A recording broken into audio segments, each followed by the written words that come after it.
I started my business at 18, paid off debts I never created, and bought my first home in cash.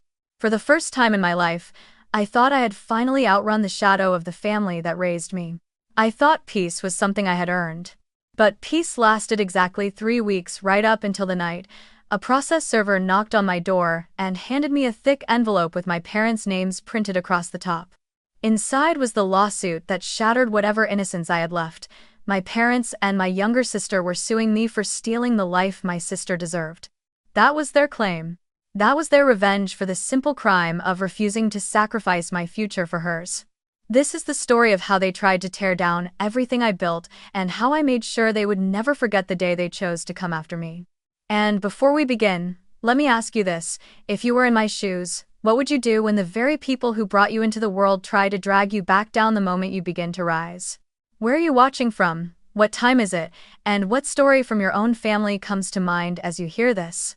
People assume lawsuits happen suddenly, as if dysfunction appears out of nowhere and detonates a family overnight.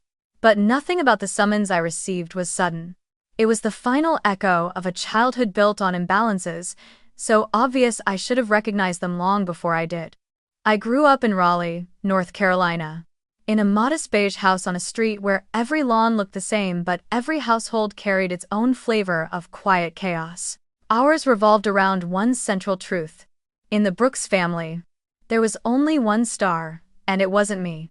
My father, Mark Brooks, worked as an HVAC technician.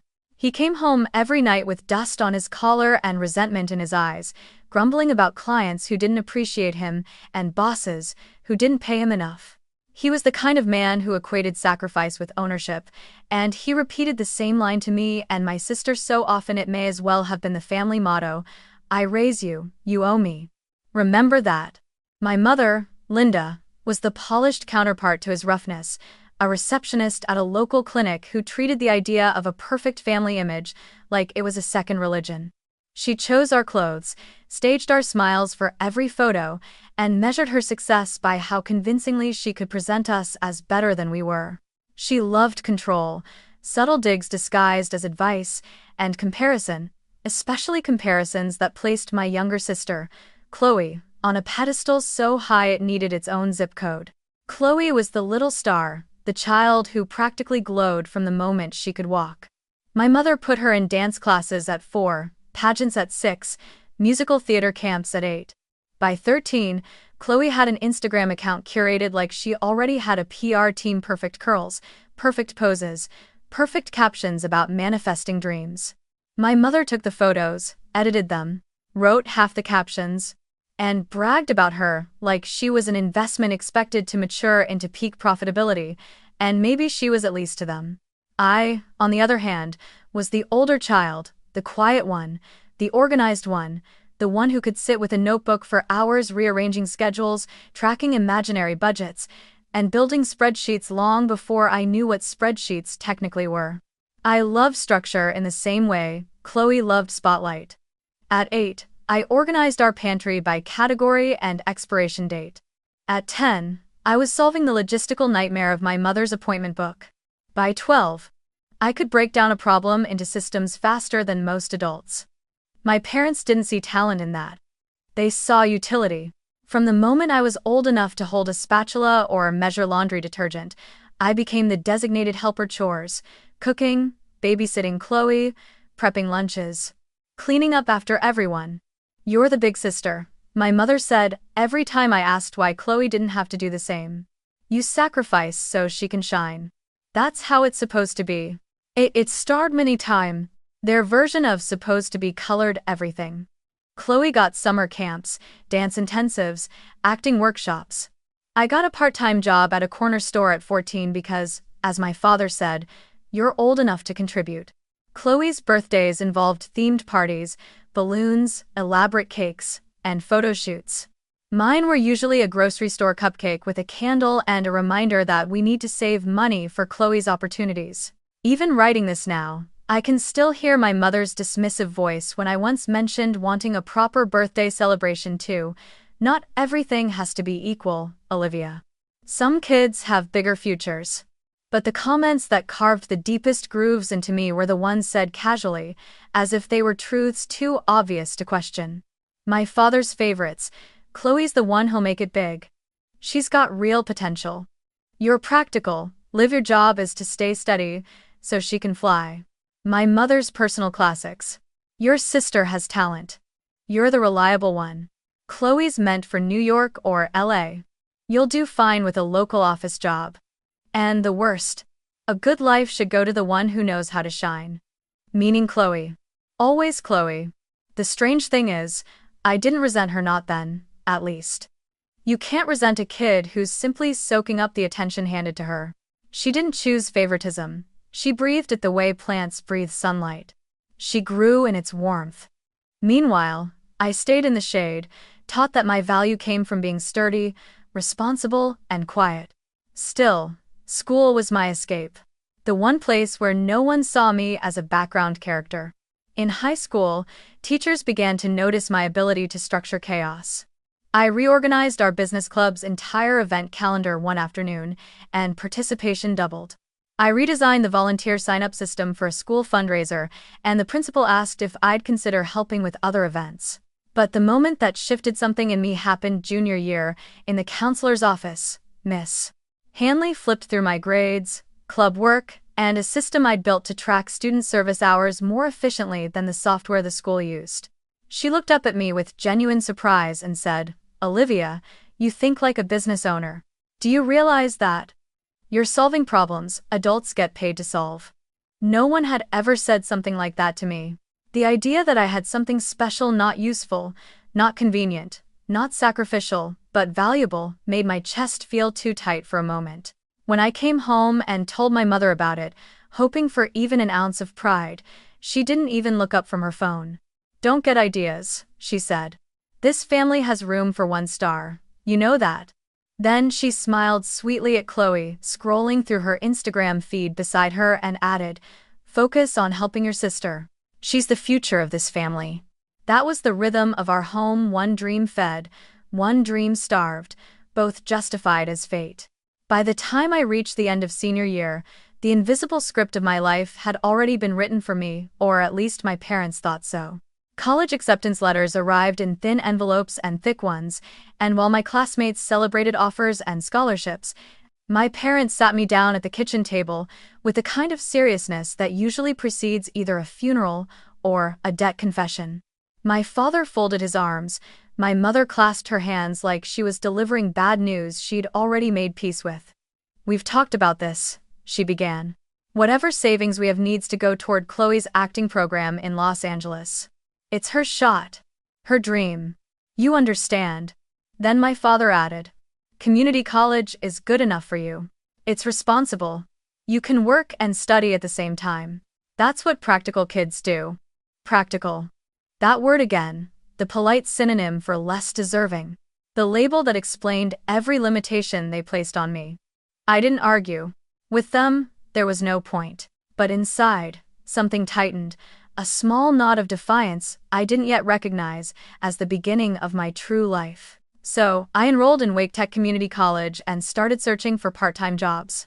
That's how I ended up at Lotus Glow Spa, a tiny but bustling nail and beauty salon run by a Vietnamese Latina duo who operated with charm, chaos, and a constant stream of walk-in customers. My job was simple. Answer calls. Sweep up acrylic dust, manage the front desk, and try not to drown in a scheduling system that made absolutely no sense. Their system, if you could call it that, consisted of a dollar store notebook, scraps of paper taped to the counter, a dry erase board that was never erased, and customers sliding into the DMs at all hours demanding last-minute appointments. Double bookings were routine, cancellations were forgotten. Clients showed up furious, swearing they had confirmed something, while the owner, already exhausted, scrambled to make it right. I was the one apologizing on behalf of scheduling decisions I technically hadn't even made. It was a disaster. The breaking point came one Saturday afternoon when 3 clients arrived simultaneously claiming they had the same slot. The owner, sweating and stressed, looked at me as if I personally invented time to sabotage her. That night, after closing, I stayed behind and said softly, "Let me try fixing this." She frowned at me like I'd offered to rewire a jet engine. "How you fix?" she asked skeptically. "Break less?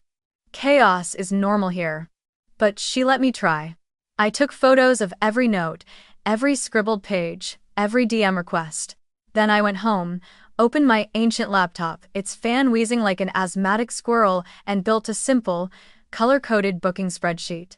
I layered Google Calendar on top of it, automated reminders, created labels, and synced Korean lash appointments with Brazilian blowouts, and somehow made order out of a mess even the gods wouldn't touch. It took 2 nights and gallons of cheap gas station coffee. Within weeks, everything changed. No more double bookings. Clients showed up at correct times. Cancellations were tracked. The spa ran smoother, and the owner's stress level dropped enough for her to laugh again. One day, she grabbed my wrist and said, "If you help my friend's salon like this, they'll pay. People pay for peace." That sentence stuck with me. People pay for peace. Especially small business owners who are doing everything themselves. Suddenly, I saw something my parents never would have noticed: a niche.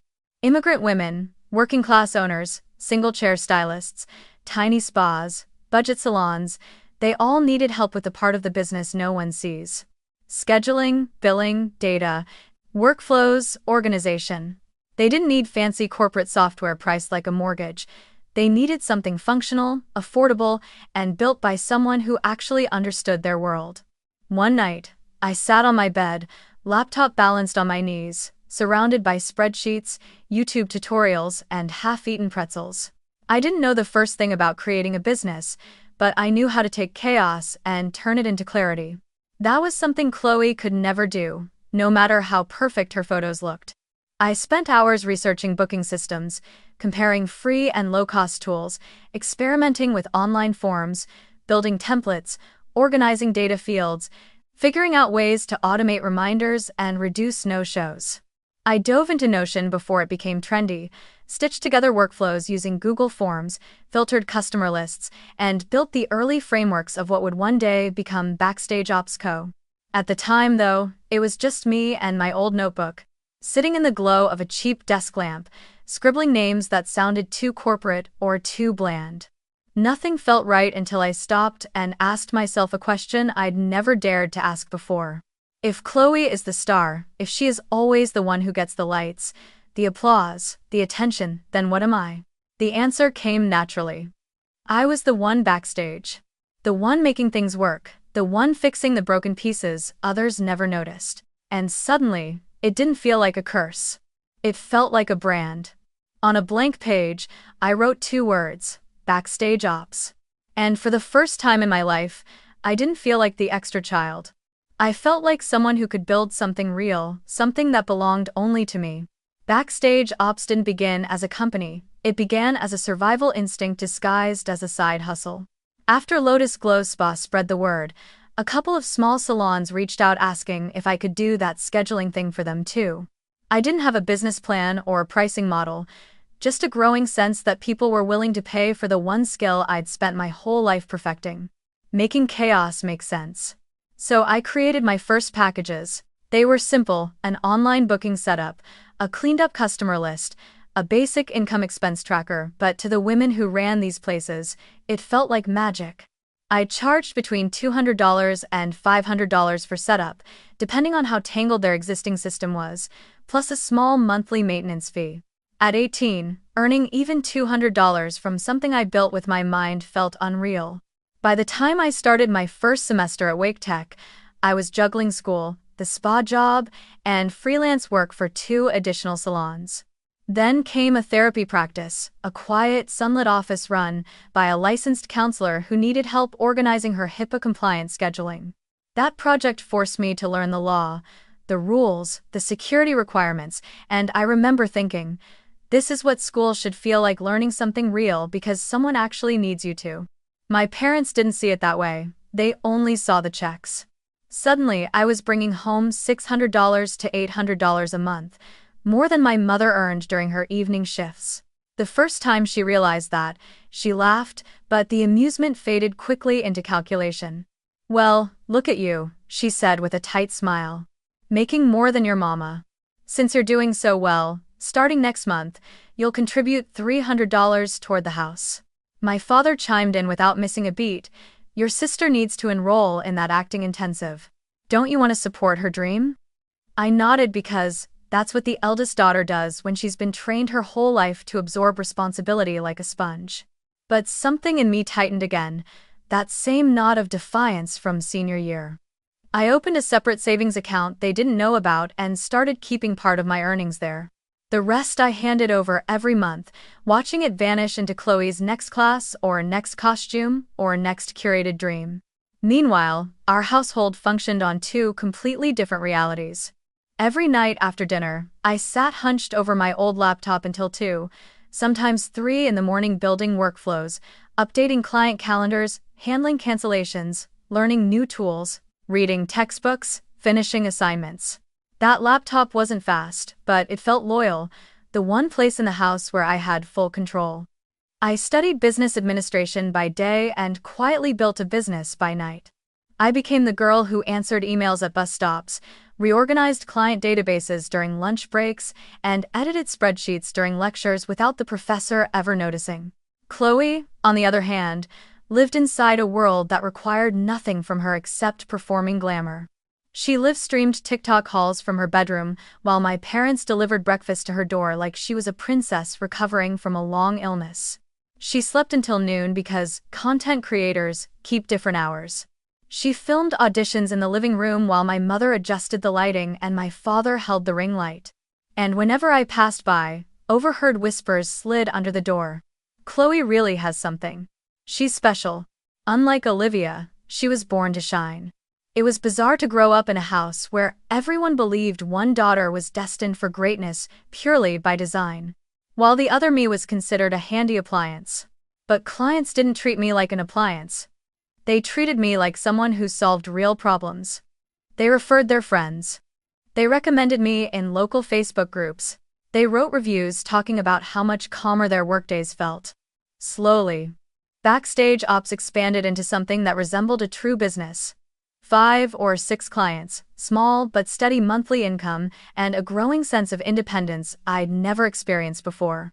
I wasn't rich, not even close, but for the first time in my life, the work I did belonged to me. Not to my parents. Not to Chloe's dreams. To me. Yet, every time I felt proud, my parents managed to shrink it.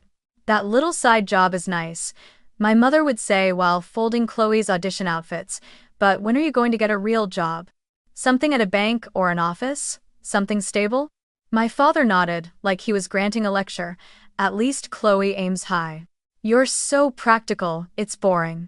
They couldn't see that I was building something real, something that would one day become bigger than anything they ever imagined for me. They didn't want to see it. In their eyes, I wasn't supposed to grow beyond being useful. But even then, a quiet voice inside me was waking up. A voice that said, keep going. Keep building. They don't have to believe in you for you to become more than they ever allowed you to be. I didn't know it yet, but that belief would become my shield in the years ahead, especially when the people who dismissed my work as a side gig decided they wanted a piece of it once it became something worth taking. The thing about growing up in a family that sees you as the practical one is that you start believing practicality will protect you, that if you work hard, stay quiet, do the right things, the universe will reward your effort. But life doesn't always break that way. Sometimes the universe hands you a stack of letters that feel like a verdict you didn't know was being written against you. It happened on a Wednesday afternoon. The kind of day that was too ordinary to hint at disaster. I came home from class to find an envelope from a private lending company addressed to me. At first, I assumed it was junk mail, some low-budget marketing scheme. But the words account summary jumped out the moment I tore it open. According to them, I had a $25,000 private student loan in my name. A loan I had never applied for. I stood frozen in the kitchen, rereading the pages, as if the numbers might rearrange themselves into something less horrifying. Before I could process the shock, another alert pinged my phone, an email confirming approval for a $10,000 revolving credit line to fund creative career coaching and development. My chest tightened. I hadn't applied for anything, not 1 cent. Yet on paper, I now owed nearly $40,000. It didn't take long for the pattern to reveal itself. The listed address on both accounts was my parents' house. The loan summaries showed funds disbursed for an acting academy in Los Angeles, deposits for a short-term apartment rental near Sunset Boulevard, and fees for a content creator development bootcamp. Every cent connected to Chloe. Every signature box conveniently marked as electronically signed, forged, obviously, but forged well enough that disputing it would require a lawyer I couldn't afford. I remember sitting down at the dining table, hands shaking so hard the pages fluttered. This wasn't just a betrayal. This was theft of my future. This was someone putting a chain around my neck and expecting me to call it love. I didn't scream. I didn't cry. Instead, I gathered the documents into a neat stack, a habit I'd had since childhood, and walked into the kitchen where my parents were drinking coffee like it was any other afternoon. Chloe lounged across the couch, scrolling through her phone, humming some trendy TikTok audio with the confidence of someone whose world had never told her no. I placed the loan statements on the kitchen island. "What is this?" I asked, my voice strangely steady. My parents exchanged a quick glance, the kind that said they had already prepared a story, already rehearsed the justification. My mother sighed dramatically. "Olivia, don't be so dramatic. Chloe needed opportunities. You have good credit. You're doing well. It's not a big deal," my father added. "You live under this roof. We fed you, clothed you, paid for everything for 18 years. Consider this paying it back." My mother leaned in, eyes bright with a righteousness she didn't deserve. "And when Chloe becomes famous, this will all come back to the family. It's an investment. Don't you want to support your sister?" And then Chloe, my sister, the one whose dreams had always been paved with pieces of my life, rolled over on the sofa, smirked, and said, "Thanks, Liv. Not everyone gets to say their big sister funded their future. You should feel proud." In that moment, something inside me broke with a clean, quiet snap. It wasn't anger. Anger would have given them too much credit. It was grief. Grief for the version of me that still believed they might one day see me as more than a resource. Grief for the girl who thought playing by their rules would keep her safe. They hadn't just stolen money. They had stolen time, the years it would take to pay off a debt I never agreed to. They had stolen the chance for me to start my adult life freely. They had stolen trust I would never get back. There were two options: fight or absorb the damage. And the brutal truth was that fighting would destroy my credit. If I reported them, the accounts would go into dispute, collections would freeze, and my business, barely crawling out of infancy, would suffocate. Backstage ops needed stability. Clients needed reliability. A ruined credit score would lock me out of software subscriptions, equipment financing, apartment leases, even certain types of bank transfers. My business would die before it ever lived. I knew that. My parents didn't. Or worse, they knew and didn't care.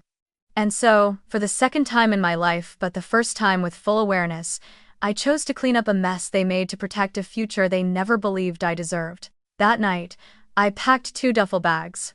I didn't slam doors or throw accusations. I simply told them I was moving out. My father scoffed. My mother acted offended, as if my leaving was an overreaction. Chloe barely looked up. But I left anyway.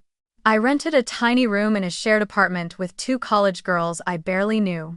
The walls were thin, the kitchen smelled like burnt popcorn half the time, and the bathroom light flickered like a horror movie, but it was mine.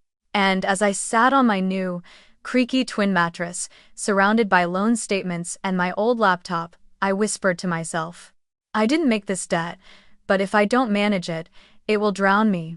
This will be the last time I ever carry the weight of their choices." And that promise, quiet as it was, marked the real start of everything that came after. Moving out at 18 felt like escaping a burning house, except the flames followed me into adulthood in the form of monthly statements, interest accruals, and numbers that never seemed to shrink fast enough. My new life was small and cramped, but it was mine. And with ownership came responsibility, specifically, the responsibility of cleaning up $40,000 of debt created by people who never intended to pay a cent of it back. At 19, I slipped into a routine that most people would have called punishing, but to me it was the only way forward. I worked mornings as a barista at a local cafe, afternoons doing remote admin tasks for 2 therapy practices, and nights building automations for clients who didn't care that I was working from a secondhand desk wedged between my bed and the closet door. My world was caffeine, code, customer calls, and classwork. And somehow, in the blur of exhaustion, backstage ops grew. The few salons I first helped began referring me to their cousins' spas in New Jersey, their friends' studios in Texas, their sister-in-law's nail shop in Florida. Soon, I was juggling clients across states without ever leaving my apartment. As demand increased, so did my ambition. Excel sheets and Google Calendars were no longer enough for the people relying on me. So I spent endless nights teaching myself how to build small-scale SaaS tools using affordable white-label software layered with my own automations. It wasn't glamorous, mostly debugging at 3 a.m., eating instant noodles and refreshing documentation pages, but it worked. My clients weren't looking for Silicon Valley perfection. They wanted systems that made their lives easier. And I delivered that consistently, quietly, relentlessly. By 21, I hired my first intern from the community college, a shy girl named Marisol who loved color coding as much as I did. Together, we streamlined onboarding templates, built dashboards, and automated workflows that used to take hours to manage.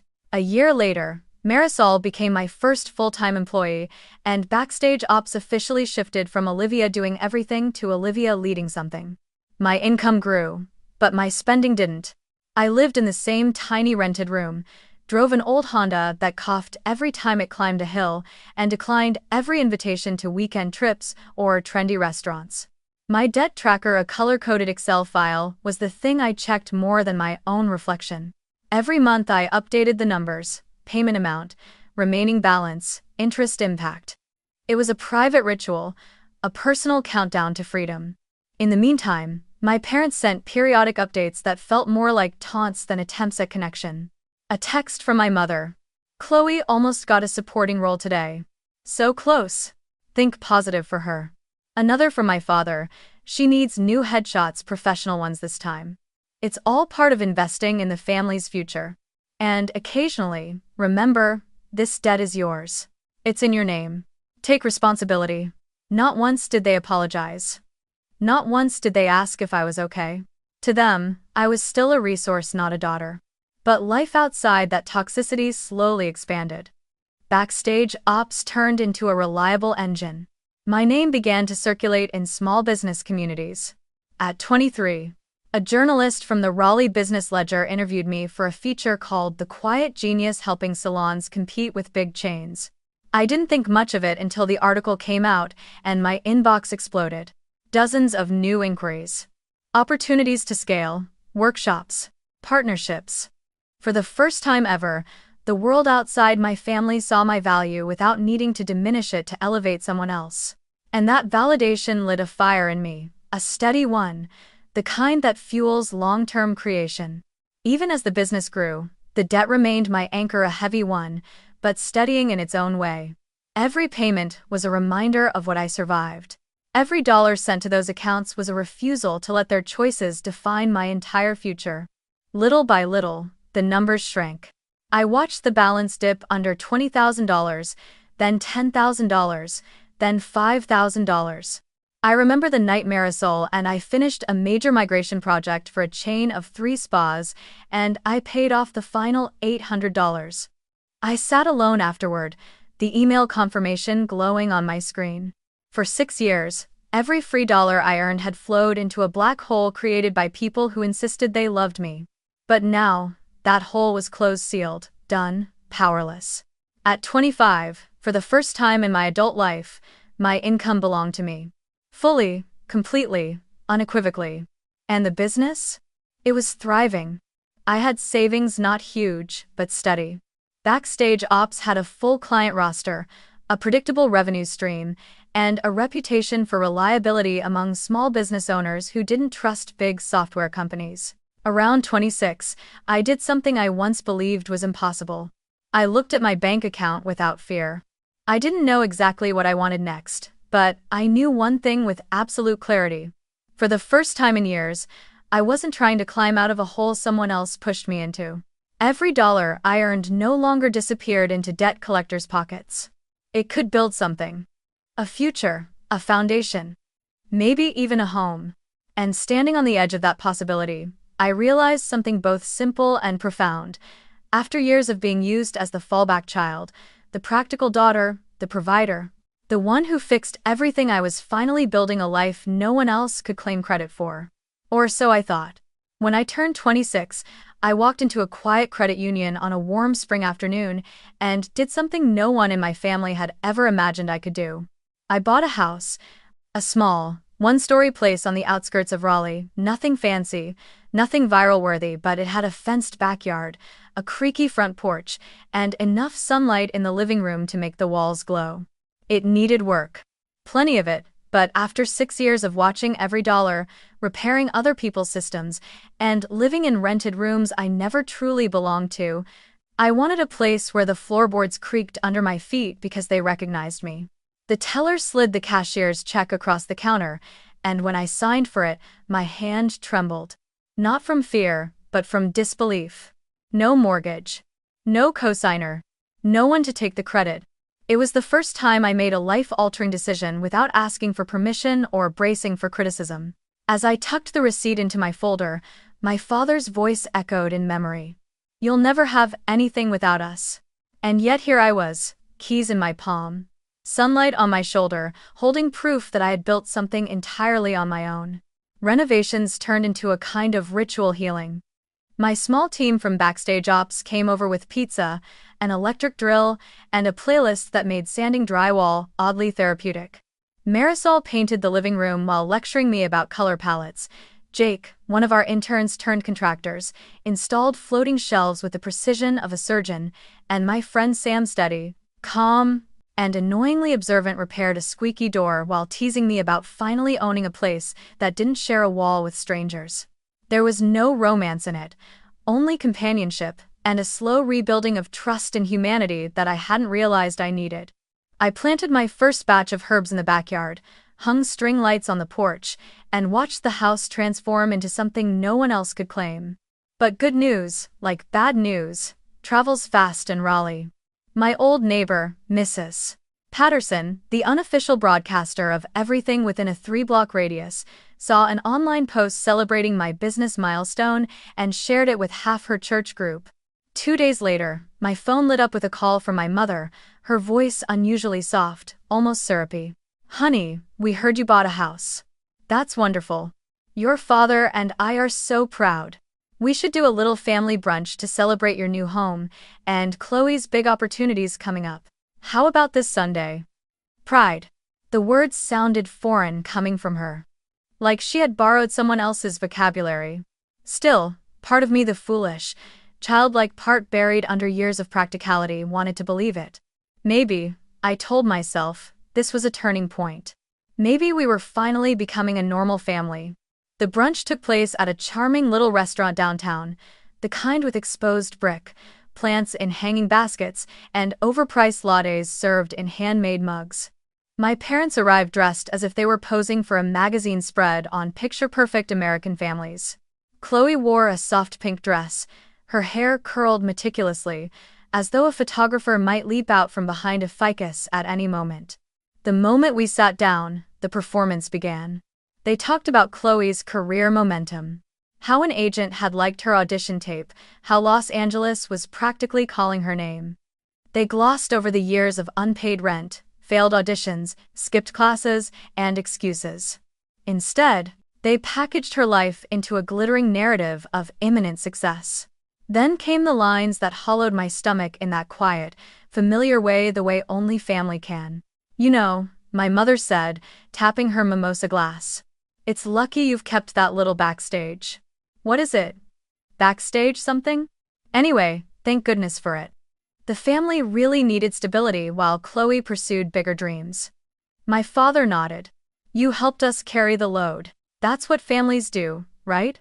Chloe, without looking up from her phone, added, "When I'm famous, I'll totally shout out your business, Liv. Free publicity. Win-win." The words felt like déjà vu and a threat wrapped in a compliment, like they were positioning my hard-earned success as a stepping stool for Chloe's imagined future. But then my mother leaned in with a smile so sweet it turned my blood cold. "Really, Olivia, It's fitting that you got the house first. Ideally, it should have been Chloe. She's the one destined for the spotlight, but you getting it is fine. You can think of yourself as holding the place until her career takes off. Holding the place. As if I were a placeholder, rather than a person. As if my home bought with sleepless nights, sacrifice, and 6 years of grinding through debt they dumped onto me was a family asset rather than my own accomplishment. As if everything I built was still, in their minds, an extension of Chloe's destiny. I sat there, stirring my coffee, watching the foam spiral into nothing, realizing with quiet clarity that they did not see me not as an adult, not as a business owner, not as someone who had survived what they put me through.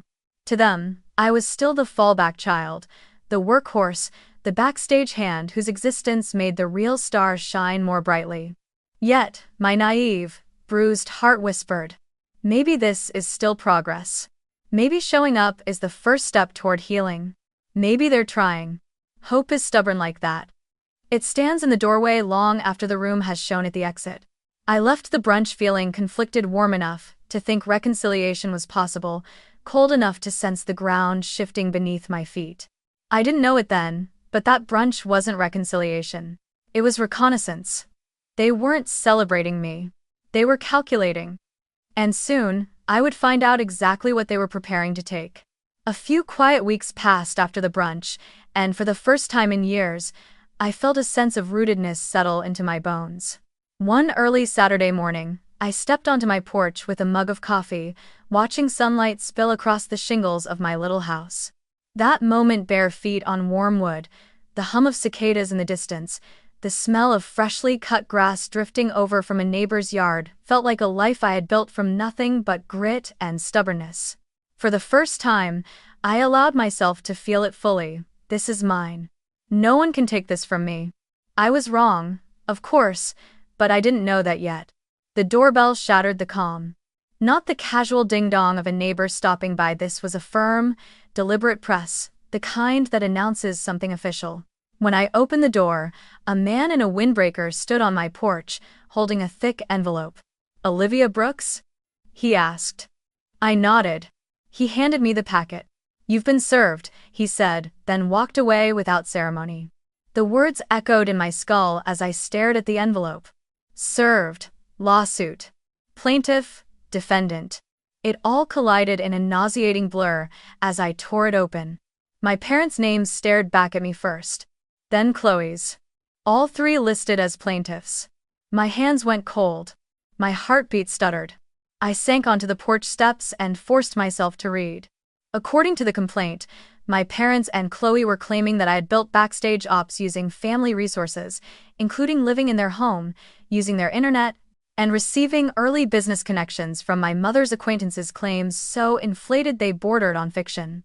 They alleged that I had promised, verbally and implicitly, that my business was meant to fund Chloe's artistic future, that everything I built was a family project. And by purchasing a home for myself and paying off debts secretly, I had violated a constructive trust that they believed existed. They argued that I owed them a significant percentage of my company, 30 to 40%, and additional damages for interfering with the career trajectory Chloe was entitled to. Entitled. That word almost made me laugh, but the edges of the laugh broke into something closer to disbelief and heartbreak. Then I saw the exhibits attached.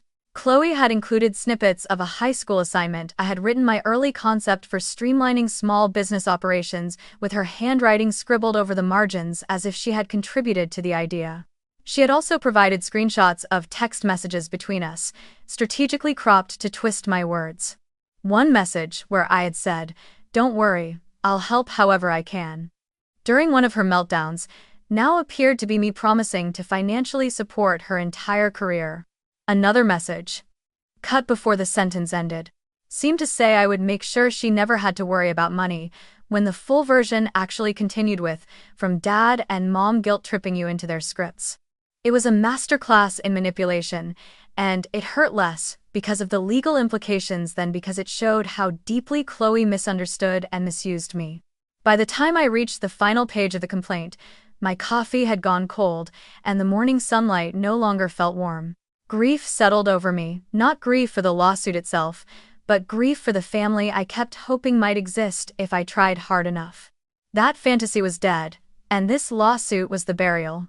I contacted Danielle Price the same day.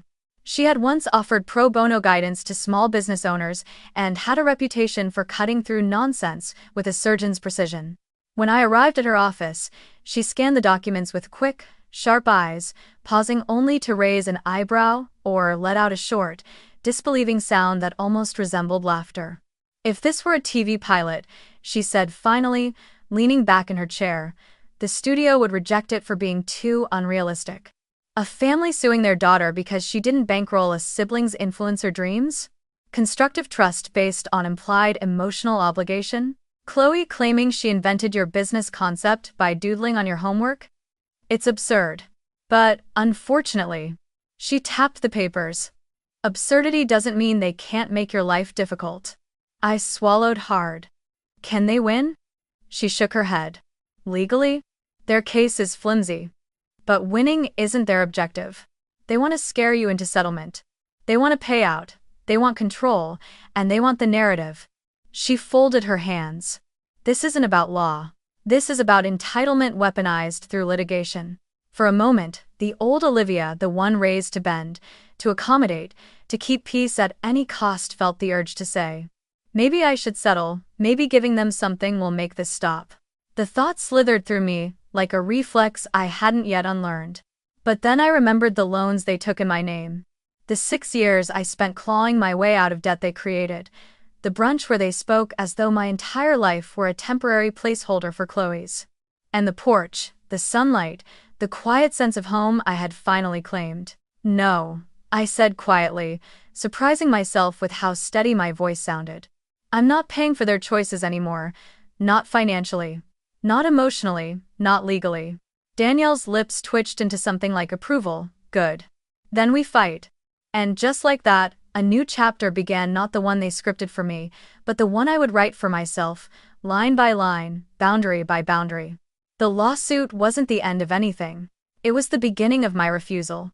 The weeks following the lawsuit felt like walking through a storm with no shelter.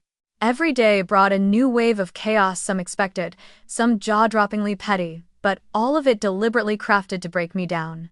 And at the center of it was Chloe, weaponizing the only thing she had ever truly invested in, her online persona. She launched a series of TikTok videos and Instagram reels, careful, curated, vulnerable, where she tearfully talked about a certain family member who had stolen the life meant for her. She never mentioned my name, but she didn't need to. She described me as an older sister who hoarded opportunities, refused to help, and built a career on resources meant for someone else. The comments spiraled quickly. "You deserve better, Queen. Some siblings are just jealous. Drop the name, Chloe, we'll handle the rest." And they did. Within days, Backstage Ops Google reviews were flooded with 1-star ratings accusing us of discrimination, data theft, financial scams. Every buzzword trolls could string together. It didn't matter that none of it was true. Perception moves faster than truth, and social media moves faster than both. My parents, not to be outdone, escalated their attacks in ways that were far more calculating. Someone I didn't need 3 guesses to know who filed anonymous complaints to the State Data Protection Office, accusing Backstage Ops of mishandling sensitive client information. Another report, this time to the IRS, claimed I was funneling company money into personal accounts and engaging in tax fraud.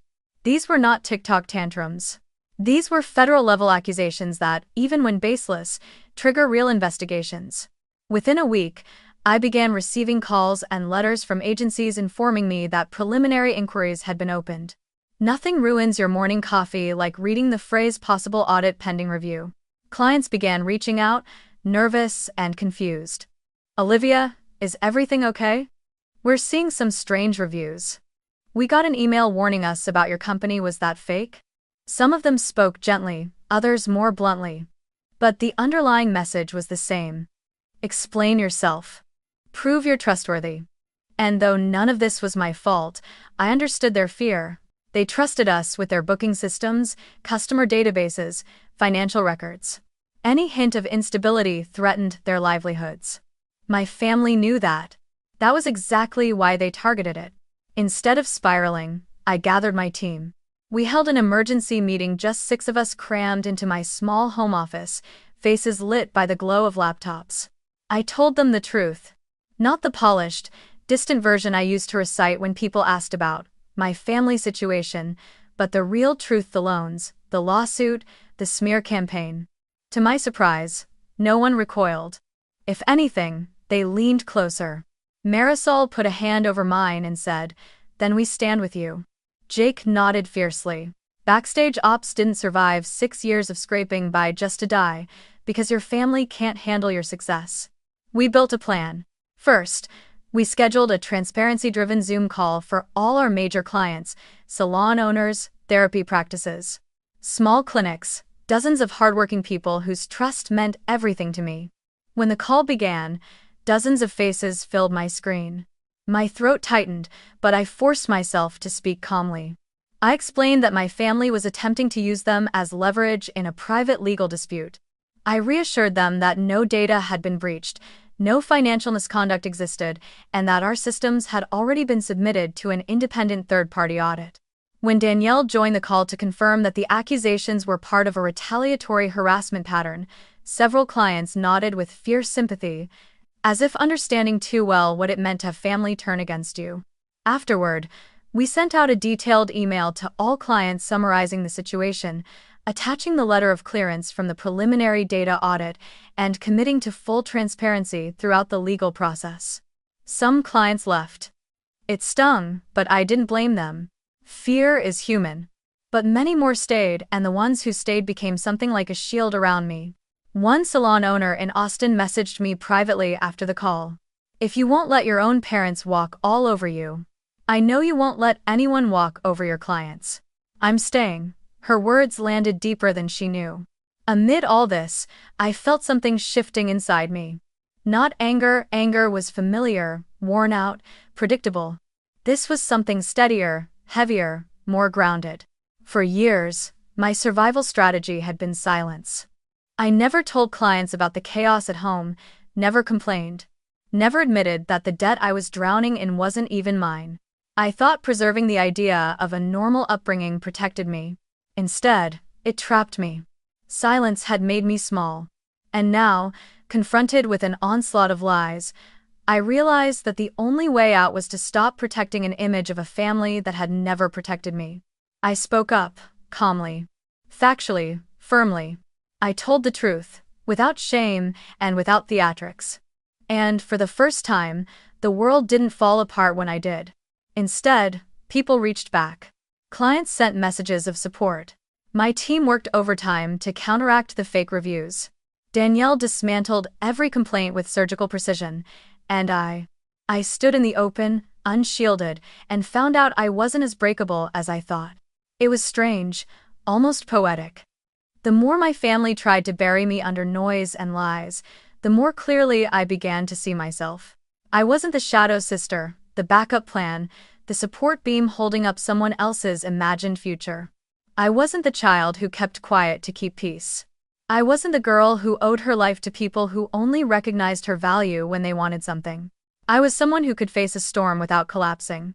Someone who could speak the truth without apologizing for its weight. Someone who, finally, was done living backstage. And this time, when they pushed, I didn't fall. I pushed back. The morning of the trial, Raleigh's courthouse looked colder than I remembered, its marble columns stretching upward like a warning, its echoing halls swallowing every footstep. I walked in beside Danielle, my palms damp despite her calm presence, and felt every emotion I had spent years suppressing rise inside me like steam under pressure. When I entered the courtroom, my breath caught. There they were, my parents and Chloe, sitting together at the plaintiff's table, as if posing for a family portrait. They were dressed in coordinated neutrals, the kind of polished outfits families wore during holiday photoshoots, not lawsuits. Chloe dabbed at the corner of her eyes with a tissue, chin trembling dramatically, already playing the victim before the judge had even taken the bench. It struck me how surreal it was that these were the people who raised me, and yet I had never felt further from them than in that moment. Once the judge called the court to order, their side began. Linda was first. She adopted a voice I hadn't heard since childhood, soft, tremulous, one she used only when performing for others. She cried as she spoke about sacrificing everything for her daughters, about giving me a roof, internet, food, and emotional support while I supposedly built backstage ops within their home. She framed herself as the exhausted mother who poured her life into two ungrateful daughters, though only one of us was seated across the aisle being sued for not funding the other's dreams. Then Mark took the stand. He told the court that my motivation to succeed came only because they invested all the family hopes into Chloe, implying that their favoritism was some sort of noble strategy. If we hadn't pushed Chloe toward greatness, he said, Olivia wouldn't have felt inspired to create her company. So ethically, that company belongs to the family. It was a masterclass in delusion, twisting neglect into mentorship, manipulation into parental planning. Then came Chloe. She walked to the stand slow and trembling, as though the courtroom lights were too bright for her delicate spirit. I was always told, she began, voice cracking, that I was meant for big things. She paused, letting silence hover like incense. But Olivia, she took everything. The opportunities, the resources, the life I was supposed to have. I'm not asking for punishment. I just want the chance to live the life that should have been mine. Her performance was flawless, dramatic, wounded, self-righteous. But beneath it, I recognized the familiar tone of entitlement that had shadowed her entire life. The courtroom murmured softly. For a brief moment, I wondered if the judge might actually buy into this theatrical rewrite of reality. Then Danielle stood. Her presence changed the air. She wasn't dramatic, she didn't need to be. Her clarity was sharper than any performance Chloe could muster. She began by laying out a clean, chronological timeline. The private loans taken out in my name, the forged signatures, the credit line used to pay for Chloe's acting programs, the years of debt I carried alone. She introduced documentation showing my parents' involvement, their emails, the repayment schedules I maintained meticulously for 6 entire years. Then she played the judge a series of DM screenshots, ones Chloe had not cropped, revealing conversations where my family strategized about suing me before I even bought my house. The highlight was a spreadsheet titled Backstage, Ops, Valuation, XLSX. Authored by Chloe, calculating how much money she could get, assuming successful settlement. Gasps rippled through the courtroom. Then Danielle delivered the real blow. She called my former high school counselor to the stand, a woman who remembered me vividly. The counselor testified that I had written the startup assignment years before producing the original, timestamped submission from my student file. Chloe's supposed original idea collapsed instantly. And then came the audits. Danielle presented letters from independent third-party cybersecurity and tax auditors, each confirming that Backstage Ops had no breaches, no misconduct, no irregularities. In minutes, every accusation tied to the anonymous complaints evaporated under evidence. But the true climax was Danielle's direct questioning. She turned to Linda. Mrs. Brooks, did your daughter Olivia ever state verbally or in writing that her business existed for the purpose of financing Chloe's acting career? Linda hesitated. Her eyes darted toward Chloe, then toward Mark. Well, she always helped her sister. She knew that was expected. It's section Roddy radioed. That's not the question, Danielle pressed gently but firmly. Did she ever say that the business belonged to Chloe or existed to support her career? Linda's lips trembled. No, but we told Chloe that, to keep her hopes up. So you admit, Danielle continued, that the narrative Chloe believed was something you created, not something Olivia promised. Silence. Then she turned to Chloe. Miss Brooks, do you have any unedited communication texts, emails, voice messages where Olivia explicitly states she will give you her company or fund your life? Chloe swallowed. Well, she said she'd help me. Danielle clicked a remote. A large screen displayed the full text, thread the uncropped version. It showed my actual message. I'll always support you emotionally, Chloe. But I can't live your life for you. You have to build your future yourself. The courtroom shifted. Something in the judge's expression changed, subtle, but undeniable. By the time closing arguments finished, I already felt the outcome in my bones. The judge returned after a brief recess, expression sober but clear. After reviewing the evidence, he said, This court finds no legal or ethical basis for the plaintiff's claims. He turned the page of his notes. In fact, what the court sees is not an individual who has stolen a life from her sister, but an individual who has been compelled unfairly to shoulder debts and responsibilities created by others. My throat tightened. I blinked hard. It felt surreal hearing justice spoken aloud in a room where I had once expected only humiliation. Then came the final blow, not against me, but against them. The plaintiff's case is dismissed in full, the judge said, and due to the frivolous nature of the claims, the plaintiffs are ordered to pay the defendant's legal fees and court costs. Mark's face drained of color. Linda's jaw fell open. Chloe froze, mascara streaking down her cheeks. I knew what this meant. They had already mortgaged their house to hire an attorney. Losing meant they risked losing everything. Outside the courtroom, as people filtered out, Chloe rushed toward me, tears spilling. "So that's it," she cried. "You're just going to let Mom and Dad lose the house? Even after everything? Even after all they did for you?" I looked at her, really looked. For the first time, I didn't see a star or a rival. I saw a young woman who had been fed entitlement like poison her whole life, and I saw the cost of it. My voice was calm. "Chloe, family isn't made of people who demand you sacrifice your entire life, so they never have to grow up. I paid for their choices for 6 years. I'm done paying." She stared at me, stunned, as if she had never imagined a world where I said no. But that world had already begun. A year passed. Then, 2. Enough time for the dust to settle, for silence to form where chaos once lived, for my life to expand into spaces my family used to occupy. Backstage ops didn't just survive the storm, they grew because of it. By the time I turned 28, we had between 150 and 200 clients across multiple states, a fully functioning operations team, a tech support branch, and a training department I oversaw personally. For the first time since I was 18, my daily life was not about survival. It was about creation, direction, leadership. I spent my weeks developing systems, refining workflows, and hosting online workshops for young women raised in homes like mine, women who'd been taught to shrink, to sacrifice, to silence themselves for the comfort of others. I taught them budgeting, scheduling, digital literacy. But beneath all of it, I taught them something far more valuable.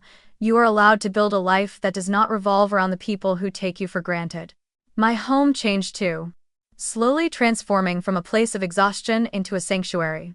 The once empty office now had natural light spilling across my desk each morning. And beside that desk rested the dog bed of Juniper, my little rescue mutt with mismatched ears and the uncanny ability to sense when I needed comfort. The house felt fuller now, softer, a reflection of a life that finally had space for gentle things. Sam steady, respectful. Sam became a more regular presence. We never defined anything out loud, never rushed toward labels. He simply existed in my life the way healthy people do, without demand, without expectation, without taking more than they give. He watered my plants when I forgot, built wooden shelves in my kitchen, repaired a leaky faucet at midnight, and never once commented on the boxes of old family letters I couldn't yet bring myself to throw away. He gave me room. And in that room, I learned how to breathe again. Every few months, Mrs. Jenkins, the friendly, sharp-eyed neighbor, who had lived on my childhood street long enough to know every family pattern, sent me updates whether I asked for them or not. She had a way of delivering news without malice, only understanding. "Your sister is working part-time at a boutique now," she told me once. "Still waiting for her big break. Still convinced someone else is the reason it hasn't happened yet." Another time, she said, "Your parents refinanced again. Your mama." She looked tired, Olivia. Like she's running out of people to blame. Occasionally, my phone buzzed with brief messages from my parents. Never apologies, never accountability. Only requests disguised as pleasantries. "Hope you're well. Things are tight right now. Any chance you could help us catch up on repairs? Your sister's car broke down. She said you might help her replace it." I responded to none of them. Not out of spite, but out of clarity. Distance was no longer a punishment, it was a boundary.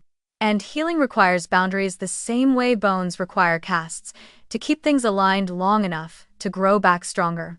Despite everything, I did not wish them harm. I simply no longer wished them access.